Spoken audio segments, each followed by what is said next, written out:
You can't start the car. Johnny has the keys.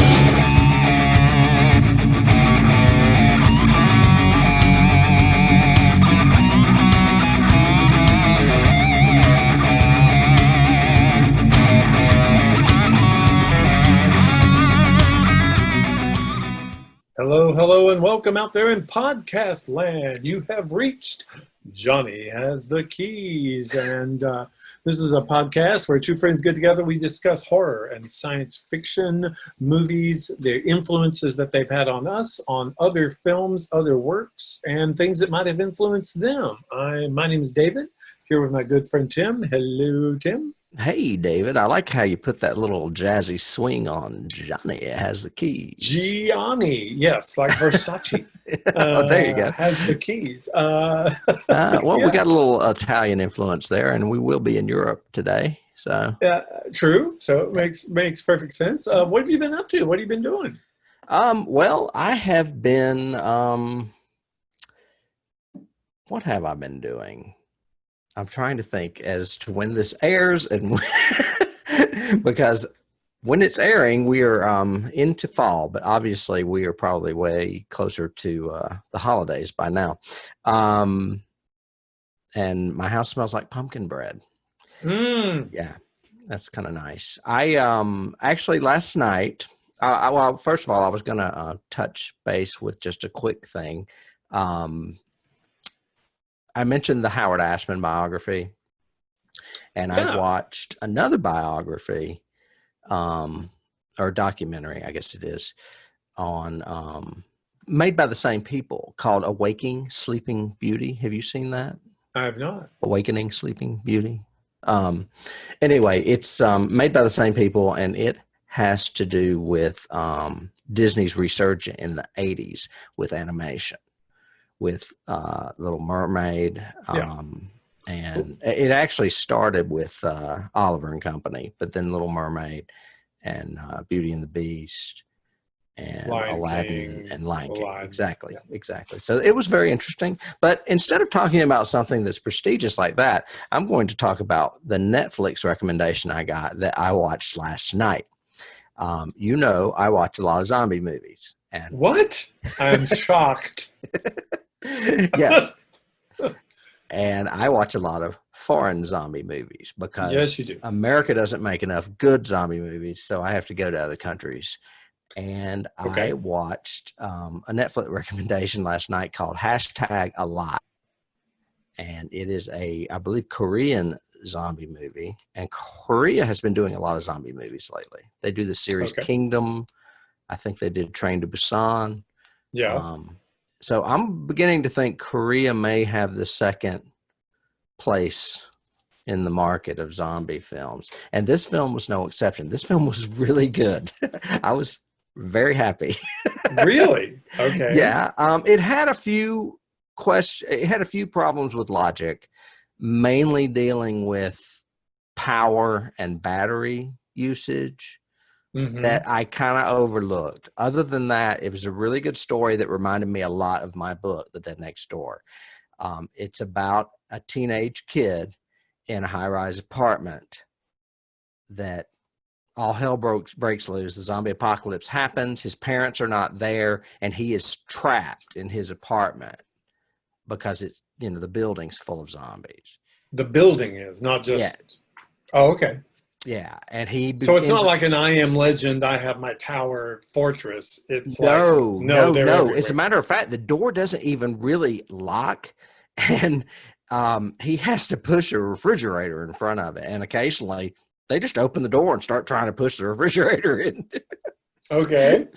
Anyway, he's not the brightest kid either. He's a gamer, and he's kind of a slacker in a way. But he's very likable, and you start rooting for him. And it was a really good film. I was very pleasantly surprised by it. Well, good. Yeah, he friends a girl in an apartment across the street from him, and they can only talk through the window and stuff, and send things across to each other via a rope. I'm telling you, it's kind of little Swiss Family Robinson-esque. It's just, I highly recommend it. I enjoy Zombie it. Family Robinson. Yeah. So hashtag alive on Netflix. Hashtag Alive was the name of it, not just Alive. Mhm. Okay. Hashtag alive. Interesting. I started to watch the Ashman thing. I have not finished it yet. I got to where You're gonna cry. they have established the theater and they have started into Little Shop.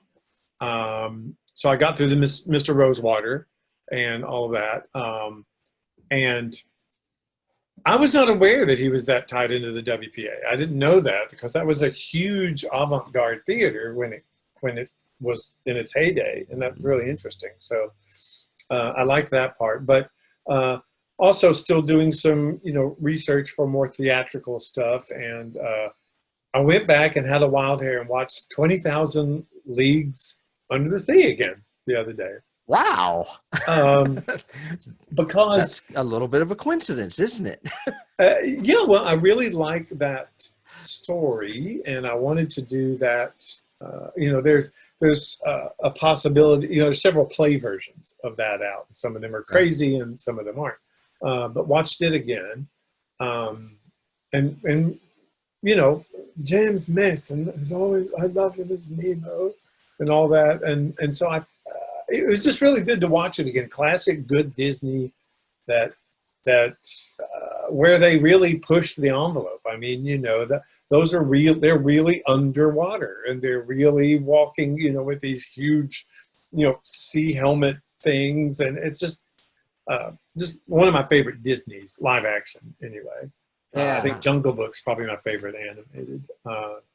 But I wanted to mention that, and then I also wanted to mention Ridley Scott has a new, and I think it's a series, not a movie, based on everything I'm reading, but Raised by Wolves looks really interesting. But it's HBO Max, and I'm not going to pay another subscription for yet another subscription story, but it looks pretty interesting. Isn't it called Mother? No, Mother is the other movie that's just a movie, which is essentially the same premise. A robot is raising humankind. Okay. But Mother, I actually watched. It's really good. But you can get it on Netflix, I think, even now.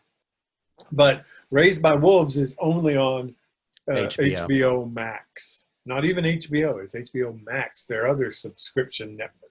It's kind of like MTV2. It must end. Yes, the it has to madness. stop. There can't be millions of channels with exclusive content. It just can't happen. No, it's going to be not. So, I was looking at all the trailers going, okay, I'll wait till they release that on, Apple releases it on iTunes, or they get it on Amazon Prime or something, and then I'll watch it. Yeah. Same way people waited till the end and bought the season of Game of Thrones, or Westworld. So, what's that line from that movie? It's chaos, cats, dogs. Or from Ghostbusters. Yeah. Dogs and cats living together. Mass hysteria. Yeah. There's a lot going on. Well, speaking of a lot going on, yes, we have a little film today from the past.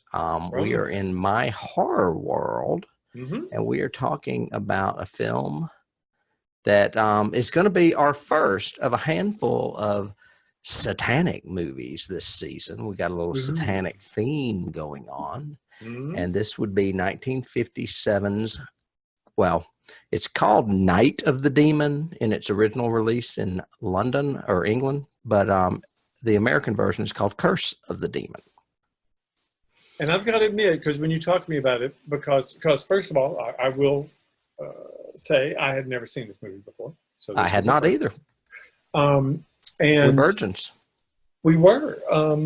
And you said, if you can't find Curse, look up Night. So I looked up Night and almost ordered it, but it was not the movie at all. It was like from the late 60s, early 70s. It was some other kind of weird thing. And I went, this cannot be, because Dana Andrews is not in it.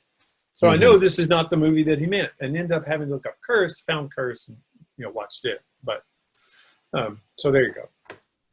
So there is another Night of the Demon out there, which is not this movie. Okay. Just letting you know. Well, Had I known sooner, I would have let you know that it's on YouTube for free. But I had a copy of the DVD, so I didn't need to watch it on YouTube. I just happened to stumble upon it yesterday while doing some research. I'm curious that you have a copy of the DVD and you've never watched it. I haven't, but I went what out made and you bought. initially bought it? Yeah, well, I went out and bought several CDs. DVDs when I knew what we were doing for this season. Ah, okay. I went to. I had a whole bunch of books I was trying to get rid of, cookbooks and stuff. So I traded them in and got credit at a used bookstore, and they have DVDs as well. So I have I have a Criterion copy of Curse of the Demon. Yeah, it's a very pretty print.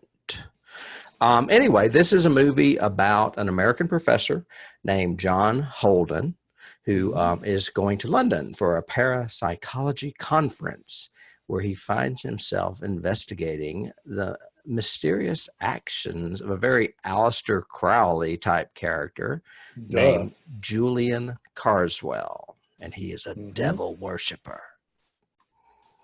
So, yeah. Although we never get to see him actually devil worship and or see any of his cult that supposedly he has. You know, I thought that was interesting. There wasn't even a spell cast anywhere. There wasn't there is a seance, but there wasn't any Satanism in the movie, even though it was about a satanic cult, in my opinion. What wasn't some of that family that part of it though? I can't think of his name. Which family? The family whose son was committed because he killed his brother. They thought he killed his brother. No, I don't know. Because they talked about being in with, oh God, what was the phrasing they used? I don't know. And the son knew what was going on too, because when they hypnotize him, he reveals a lot of that. Right. Because he actually reveals the entire plot so that, it can help the professor. But yeah, I mean, that's one of the only cultists we saw, but he was a victim of the cult, not really the cult, I didn't think. But he knew what was going on. For some reason, I was thinking some of their family, maybe that family. Remember the weird family? He went to their house. He had to get her signature so that he could use her son to do the experiment on. Yes. Yeah. But for some reason, I was thinking they may be in on it, but I don't know. Anyway, before we skip too far ahead, there may not have been as much satanic stuff in it as there was witchcraft. There was definitely witchcraft going on in this film. Yes. So, what was your initial impression of the movie? I wasn't completely impressed with it. I did not think it was as good as Cat People, which was also directed by Jacques Tourneur, who did this one. I thought Cat People was better. My big reaction to this was, I think it needed like 3 more rewrites. To me, it seemed really structurally very weird. It didn't seem to build and play, and it had scenes that you were just getting interested, and then suddenly we cut and we're somewhere else. You got to keep people wanting more. I thought it was I thought it was massively in need of rewrites, just because there were such weird, strange transitions in it. Like there was one where she's with him, they're finding out about Karswell, and they're all scared, and they both look at each other, and there's that ominous music, and then suddenly they're in front of the fire having a dinner, talking, and I'm like, what? Is this the next day, a few hours later? Obviously it's a few hours later because he has a time limit on his life, but it just, why was this cut here? I don't understand. So that's funny. Well, let's get a little bit into the background. Yeah, sure. Let's do that before we. All right. As you said, it's directed by Jacques. I say Tourneur. It looks like Turner, but it's spelled Tourneur. Yeah. And it may be Tourneur. We don't know. He's Frenchman, He's very French. who he also directed Cat People, as you mentioned, and I Walk with a Zombie. We also talked briefly about a movie he did called The Leopard Man, which I have watched since then. And I meant to mention it in my thing earlier. It's not as good as Cat People. It's more of a mystery with a lot less monster, or a lot less creature, I guess you would say. But this is Jacques without Val Lewton. So Val was not the producer of this film. It was produced by Hal E. Chester, who also tinkered with Charles Bennett's screenplay. Bennett, I think I read somewhere that he actually said that if he ever saw him, he would shoot him. Well, he tinkered with it enough that he got secondary credit. The teleplay is written by both of them. Right. So he changed enough that the Writers Guild thought he deserved credit. So, yeah. But I think he's also the one that may have been responsible for inserting the footage of the actual demon, which Jacques did not want in there at all, apparently. Smart move. I think so too. And I actually like that demon. I like that he appears in the very beginning of the movie, even though some people think you should wait and reveal it later. I thought it was really cool that all that stuff happened early on. And as a kid, I would have loved it even more had I seen it. So, oh, interesting. I was the opposite. I liked the effects they did, but I thought the puppet was terrible, and just did not work for me from a is this scary standpoint. Well, I do think it set up the fact that there was a menace, that this guy's running from something and it's very scary and blah blah blah, and that's what makes it work. At the end when we see it again.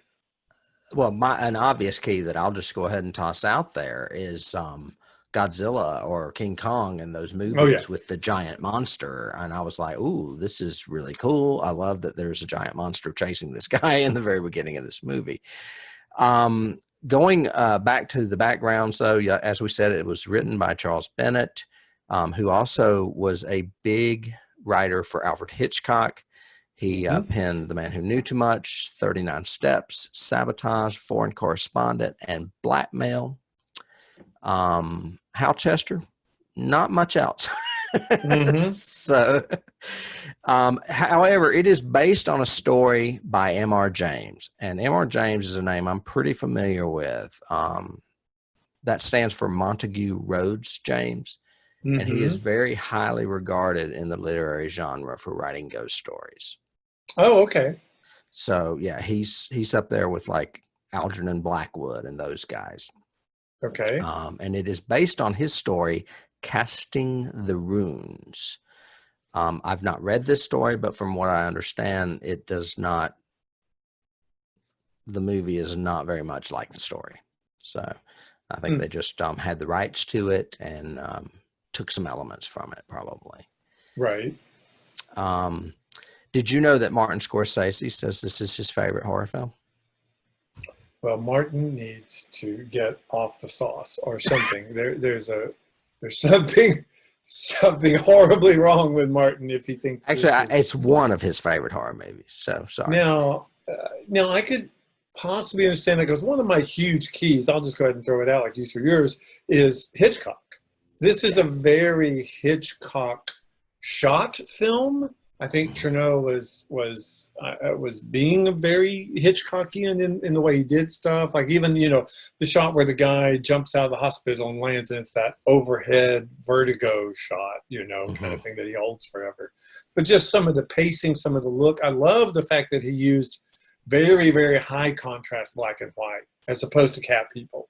Cat People was that low contrast. So things kind of fuzzy around the edges and the haze filter on her and all of that. And this is very stark black and white, very tight, very crisp, looks very nice, something that Hitchcock liked a lot. So I could see that. And I was not aware that Bennett did a lot of the writing for Hitchcock, but that makes sense because this is I think this would have been a cool story had Hitchcock told it, in my opinion, because it is kind of a mystery sort of subplot of figuring out what is really going on, and is the protagonist is cursed, but he doesn't know it yet, and he's being chased and his life's in danger. So it would have been a very Hitchcockian kind of story. Well, and there's a lot of comedic elements, and there's a lot of comedy in Hitchcock as well, too. Yeah, a lot of puns and tongue in cheek and fun stuff. Well, like that. and with the villain, I mean, he's very comical to me at times. You know, when they go to the house the first time, he's in clown makeup. Right.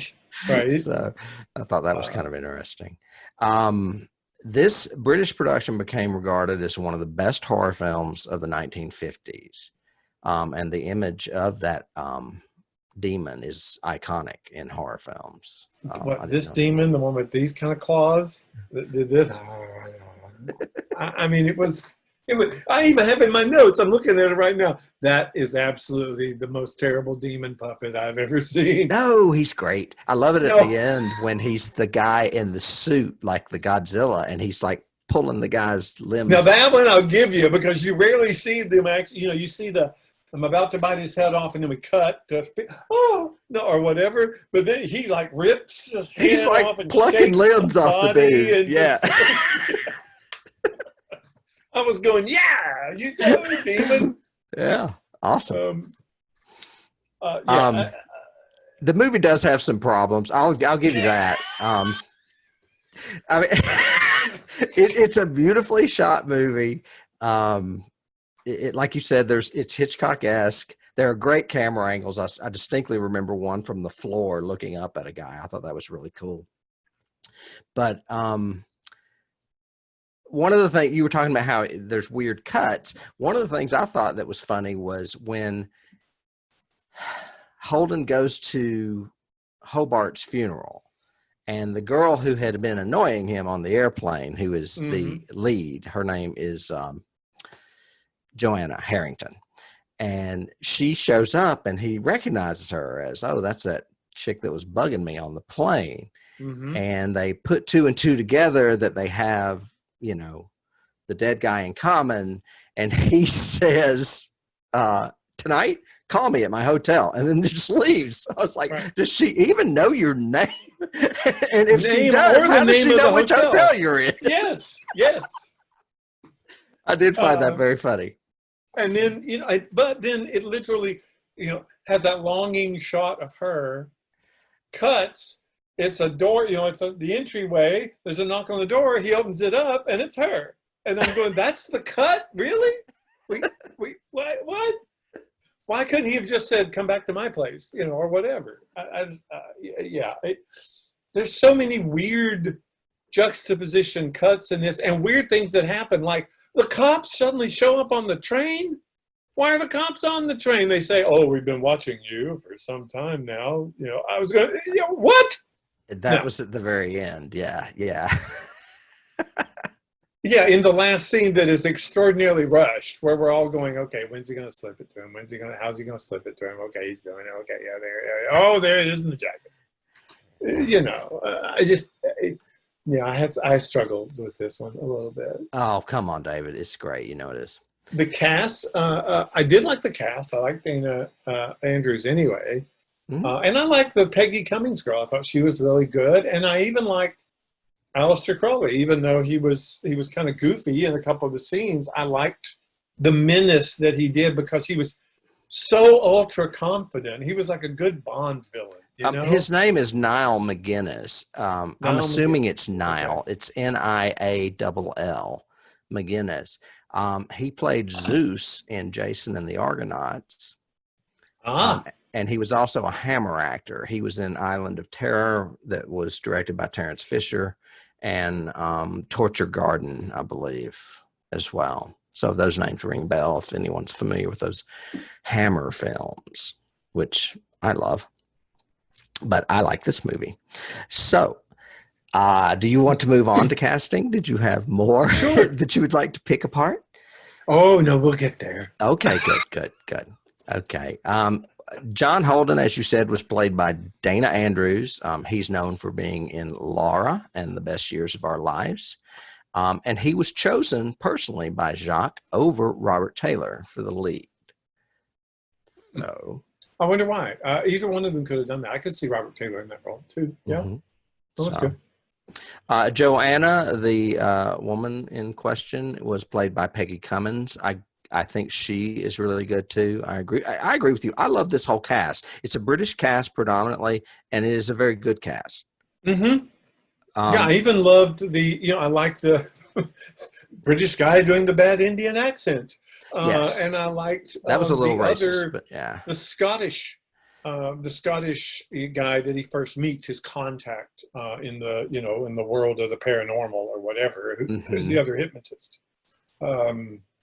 Is that I thought Mr. Meek? Yes. Mr. Meek, yeah. Um, He's a Bond guy. All of them were good, were well cast. Again, it's just and I thought the script did have the plot overall was strong. I just thought it needed to be rewritten and intensified a little bit.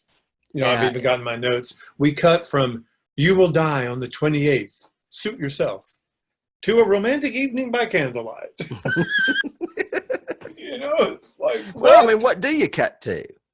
The guy crying? Wait. No, but it was the scene with the villain, and the villain said, "You're going to die," and then, hey, so have another glass of wine. Let's just talk about this. Well, and he doesn't believe it. He thinks it's a bunch of hogwash anyway. Which I don't have an issue with that. I like him being the skeptic until it becomes, too real. That's another, big key for me. That kind of plotting is very Hitchcock, and very, very 50s too. DOA and the rest of them, where you've got the man on the run who's trying to save his own life, sort of thing. So I saw a lot of that in it. Mm-hmm. But it's shrouded in all this. I mean, like my notes say, "Ooh, Stonehenge," and ominous music and narration, because that's the way it starts. It's like druids. They're coming from everywhere. Maybe we should have watched the American version that was cut. I think they cut like 15 minutes out of it. See, why? That would make it even more truncated, in my opinion. Well, that's what I was thinking. There would be even weirder cuts in it. Yeah. Like we have the old, and then we have the newspaper exposition with the guy putting his own face over his newspaper over his own face on the plane. Oh, by the way, this is me, in case you didn't know. I'm going to be the lead in this movie.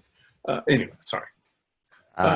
Well, we already talked about Karswell, the Aleister Crowley type figure. He was played by Niall. Professor Henry Harrington was played by Maurice Denham. And he was in a couple of things. He was in Day of the Jackal. But the thing I found most unique about him is that he voiced all of the animal characters in the animated version of Animal Farm from 1954. Oh, really? That's a feat. That's a feat. There's a bunch of characters in that. Right. So that's his claim to fame.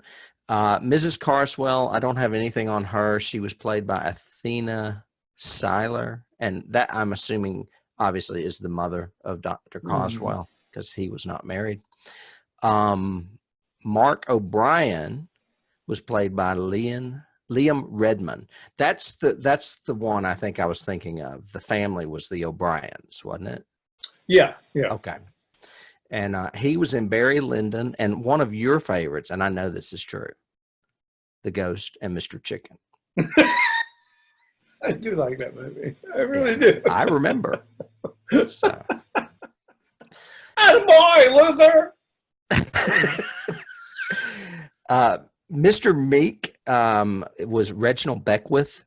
He was in Thunderball. He played Kenston.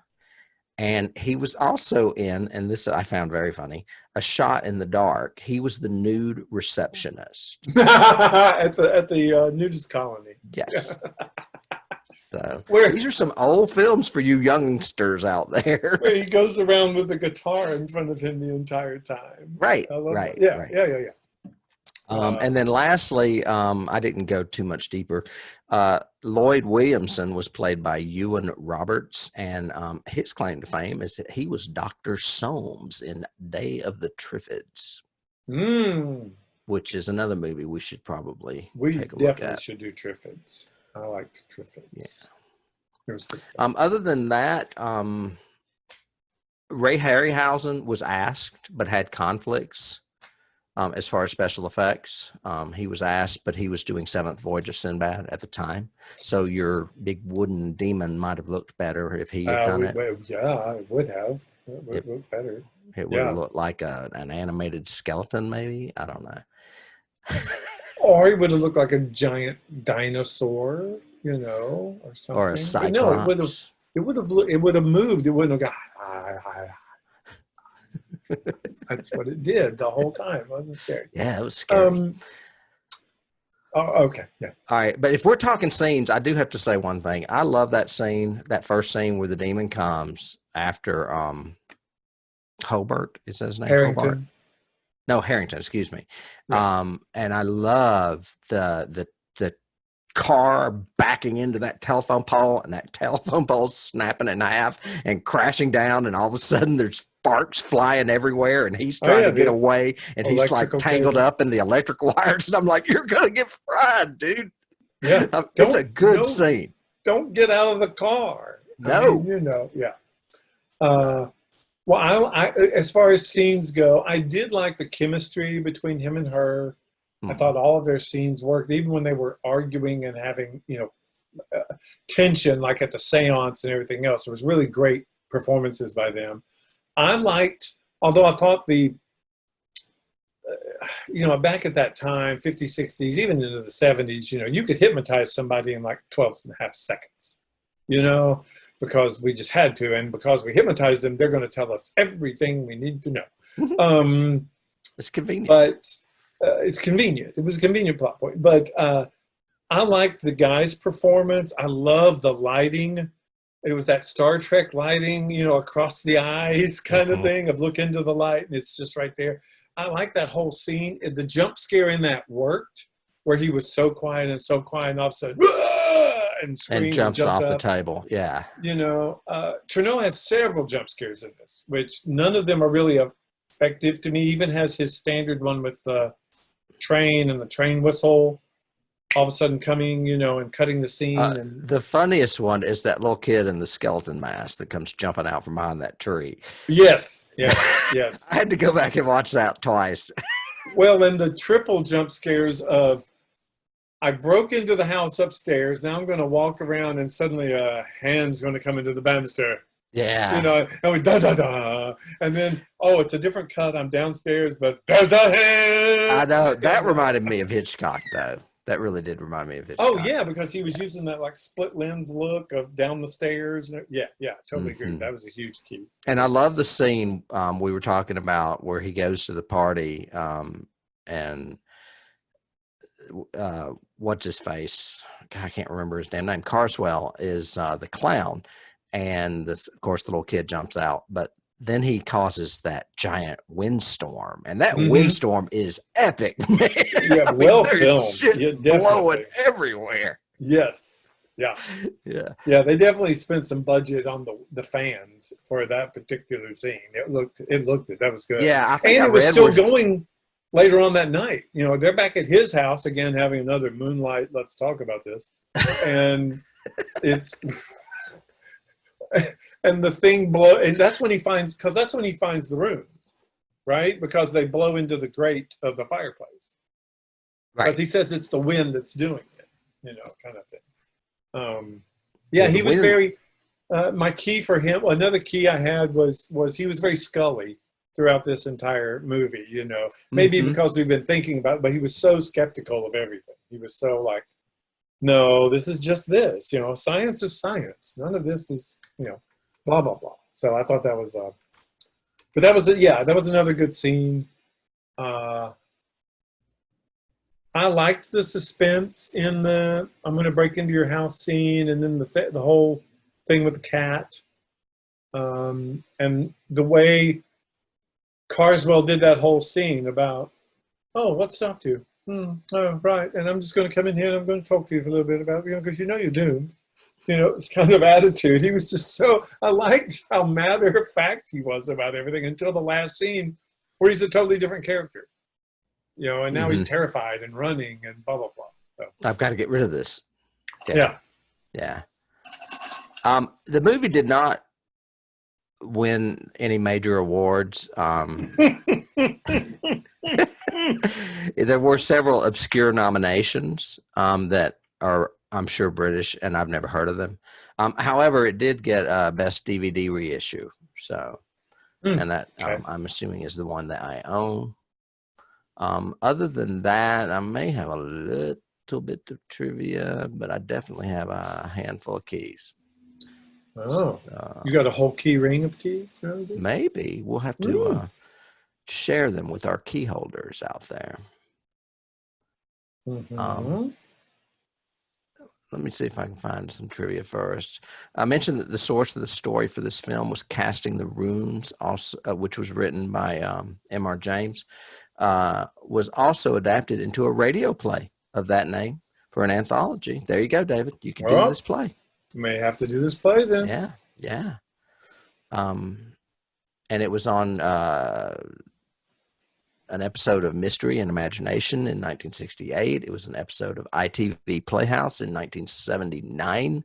And it was ostensibly and obviously the ending of Sam Raimi's Drag Me to Hell, which was credited as written by him and his brother, but no mention that it was inspired by James' original story or even the Turner film.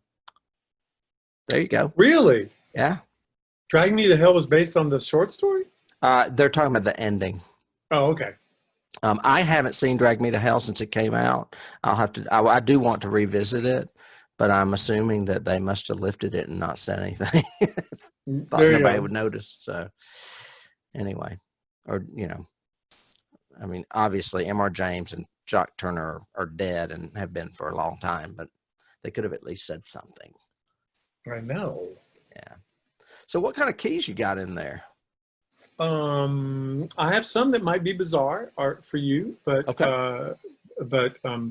my first one is kind of a literary key, which is when the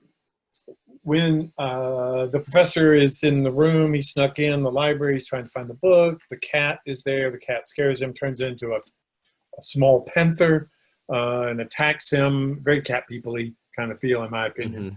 But then when Karswell walks in, it's a cat again, and he says the name of the cat was Grey Malkin, which is Elizabethan, and what Elizabethan was, and it was an Elizabethan reference to someone who is a witch or a demon, and it was a line from Macbeth. They actually put that into the witch's chants in Macbeth. And I Do you thought know how to spell that? I think it's Greymalkin. Okay. Grey That's Malkin. what I thought. I remembered him saying that, but I did not know what it was from. And I'm surprised I don't remember it in Macbeth. It must have been one of your lines. No, it's one of the witches' lines. The witches are talking about when Grey Malkin comes and all that, kind of thing. Cool. So that's because I remember researching it at the time because I thought that name was interesting, like Hecate or Hecate, depending on how you want to pronounce it. Mm-hmm. The other one I have was that might be strange is this reminded me a lot, and I think he was probably heavily inspired by it, of Spectre, which was a Gene Roddenberry movie that he wanted to be a pilot for a possible series that took place in England with a parapsychologist and his assistant, very Holmes and Watson-y sort of key. But they investigate the paranormal, and it has to do with Stonehenge and runes and raising demons and everything else, except it's late 70s television, so it was a little bit bawdier than this, and I had a great cast. Clu Gulagar, I think, is in the cast. Gooligan. Mm-hmm. Yeah. Now, wasn't Spectre, was it an anagram? Wasn't it like S.P.E. Or am I thinking of something? No, that's James Bond. James Bond's evil, the evil part of James Bond is Spectre. That's their group. Oh, no. So it's just called Spectre. Spectre. Okay. British spelling. And and you can find it. I actually found it, I think, and ordered the DVD of it because I own it. It's a really, really good movie, 70s movie. Okay. The villain in it is John Hurt. They're trying to raise Asmodeus. It's really good. It's a good one. But this reminded me of that, especially the Stonehenge and the whole British. We're aristocracy and we're hiding our evil satanic cult that we have on the side, kind of thing. I watched a masterpiece of 70s cinema last night from 1976. You want to guess what it was? No. Freaky Friday. With Barbara Harris and Jodie Foster and John Aston and Dick Van Patten and Ruth Buzzy and you have eclectic tastes. You I do, don't I? The Korean zombies and then Freaky Friday. Yeah, I had to see it. I had to remember it, so I watched it. Okay, there you go. What about you, Keith? I do have a key, and one that I'm surprised you haven't mentioned first, so I will go ahead and mention science fiction from the Rocky Horror Picture Show. Horror, yeah. The line that Dana Andrews said, "Prunes gave him the runes." Yep. And this movie is based on Casting the Runes, and is the movie that Richard O'Brien was referring to in that song. Mm-hmm. Very true. You already mentioned the cat people bus scare, or the kids the train from the skeleton. To me, the skeleton from behind the tree was the cat people scare too, because it was totally out of the blue and you didn't expect it. And then also the cat and the is panther or leopard or whatever that thing turned into. Gray Malkin. I think it was a leopard. I'm going to put that it was a leopard. Let's put it's a leopard. I'm taking notes for show notes. I also have I got a really big vibe of Night of the Living Dead in this movie. I think because it was black and white. It was in the country. There was a lot of driving in old cars that reminds me of the car they drove to the cemetery. And I thought, I bet you Romero saw this film before. Yeah, I could definitely see that. And it was only it was probably shot 10 years before, because Night of the Living Dead was probably shot in 67, I would think, and this was 57. So when I had some other movie type references that I've seen since then, meaning when he is supposedly being stalked by the demon in the grounds around Karswell's house, and we're seeing the paws in the ground go, it reminded me of Forbidden Planet. The way they did that effect with the paws were going into the ground. It reminded me of that. Very much definitely was inspired, I think, by that. The train itself, the actual train, and you wouldn't get this, but I would. The locomotive part of the train is almost an exact replica of, or it is not. It's the inspiration for the train in Harry Potter that takes them to the school every year, and it's a very it's the exact same model. It looks like of locomotive. So that was one I got. Maybe it's because it's British. I don't know.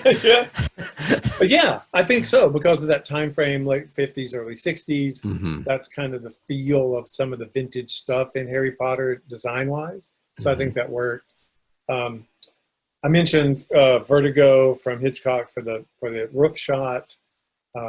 Also, I have is just a funny one, Spinal Tap. Because Stonehenge, man, Stonehenge was there, and that was one of their biggest songs. Oh, that is a funny one. I'll take your Vertigo and one up you. The birds, the scene with the wind and the kids going berserk is just right out of the birds. Running and screaming, Yes.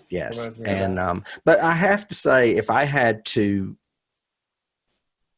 lift a really big key, I think the predecessors of the Universal horror movies are all over this movie.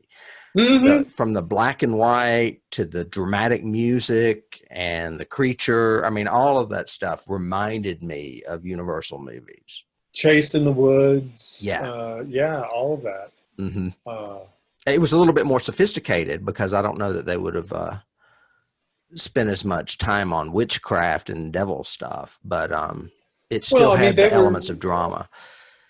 Universal was very into the monster, of the story, as opposed to this. The monster is really is witchcraft. It's the bad guy raising a demon, not the demon itself, really. Even though the demon comes to attack, it's mostly, oh, he's coming on the 28th. Oh, yeah. Coming. Check your watch. And I guess the last one I have, it kind of goes along with that, which is this had a real, to me, going forward, it had a real feel of those 70s and even up into the 90s sometimes, movies where anytime even X-Files did this in the 90s, anytime anybody's in the woods, there's that hugely bright light, but it's always behind the tree in the center. So you just see the beams coming from it. And like all 4 setups in the woods with Dana Andrews, there's a tree up center with a big light behind it. Yeah. And I was going, okay. I'm telling you, that atmosphere. I'm typing away here so that I have these for the show notes. But I can tell you, you may not like this movie, but there's a fucking lot of keys in this movie. There are. There really I'm about to lay some more on you. Okay. Going forward, as opposed to going back to the Universal movies, this movie reminds me a lot of what Stephen King did with books and what Roman Polanski did just 10 more years later in modernizing horror and bringing it to modern day as far as witchcraft and Satanism specifically. I mean, think about, it really was it wasn't like a Universal movie where they're going to the old village because there's a witch. They were in modern England dealing with a devil worshiper. Well, and that's one of my keys I was saving is Wicker Man, because it's that same kind of story thing. The skeptic who arrives in the town and is supposedly cursed, but doesn't even know it at first, but then kind of, So I could see that. Yeah, definitely. And that Clive Barker feel of there's a secret cult underneath the house, maybe, or we don't know, or whatever. Right. Which is almost Lovecraftian. Actually, I'll add that. That was my next thing is Stephen King and Roman Polanski kind of modernized horror, but it is a definite predecessor to those folk horror movies like The Wicker Man and like Midsummer and The Apostle and as you said, Clive Barker, which I just added. It is, I hate the term folk horror, but I don't know. It's the label that's been given, I guess. As far as like pagan and satanic. I would even rather be pagan horror than folk horror. Folk horror sounds like Joni Mitchell. Yeah. Yeah, and it might be horrible for me to listen to that too. So anyway. So that's where the horror comes from. It's really bad. I did cut and paste a couple of keys that were not my own, but one of them was the Drag Me to Hell, which I've already told you that Sam apparently lifted the ending for. But the other thing, I thought this was very interesting, and I'm going to read it because I had to cut and paste it. It's a small paragraph. In the movie The Burbs with Tom Hanks, the character Ray is in his basement with the paranoid neighbor, Art, who is trying to convince him that the Klopeks next door are actually Satanists.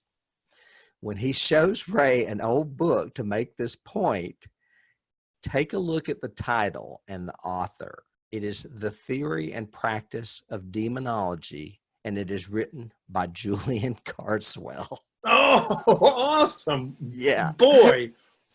Okay. So this little thing I lifted out of IMDb said someone, perhaps the writer of that movie or the director of props, was apparently out to pay homage to Curse of the Demon with that book. That's great. Yeah, I think that's awesome. I would never have noticed that, but that's interesting. Yeah. It's been a long time since I saw that movie. I do remember liking that movie though. So, I thought it was good. Yeah. But I think I'm out of keys. I think my pockets are empty there. Yes, my keychain is devoid currently because that's basically everything I had. I mean that's a slew. I mean, I don't know that we've had that many keys in a while. So for such a sucky movie, Mr. Horton, it is very influential. Well, sometimes you can have influences that suck. I mean, I'm not saying that. I mean, again, I would still recommend this movie. I think people should watch it at least. I just think that it's lacking in a lot of pacing. It's lacking in a lot of basic structural work that could have been there. You could have made it, in my opinion, a lot scarier, or even creepier. I mean, we didn't even get to know Karswell at all. Why does he do what he does? Why does he like this? We don't care. And we do care, but we don't know. I could do another key with him. He reminds me of Victor Bueno. Oh, yeah. A lot, with the thinning hair and then the goatee, kind of the pointed goatee. Oh, yeah. He was evil. He had a beard. Yeah. Oh, yeah. Had a beard. You have a goatee. Okay, so you would recommend it. It's not the greatest, but like if you had to watch it or Looper, which would it be? I'd have to go with this one again, just because I'd appreciate it more. You know, again, mostly because of what you said. It is a big influence and was influenced by. It's pretty stylistically throughout the decades. So it's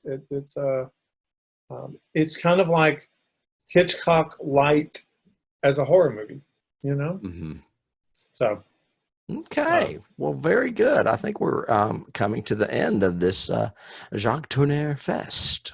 Yes. And the first of our satanic to come fests or whatever. And it was not an accident that I chose this, and we did cat people earlier too. Remember, I've got little themes going on in here. There are themes all over, themes inside of themes. You know, it's like an onion. Got to peel it. But we want to say thank you to all of you guys for listening to us, for now watching us, no matter what platform you are using, whether that's YouTube or any of your favorite podcasts. Please like us, review us, send us an email, give us a dot or a star or a point or whatever, a tomato.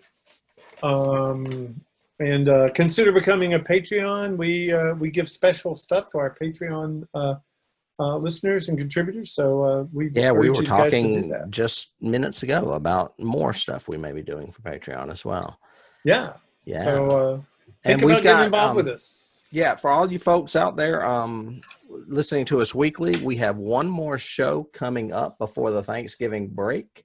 I'm not going to tell you what it is, but we may drop some hints on Facebook. And then we're going to take a couple of weeks before we come back with 3 in a row before Christmas. So yes, our Christmas presents like we do every year. So yeah. Tim, my friend, thank you so much for taking me to England and Stonehenge and all that fun. I've never been there before. Yeah, I wanted it to go up to 11. I guess it just went to 7. It was in danger of being crushed by a pair of dwarves. Talk to you soon, buddy. All right, take care. Bye. Bye.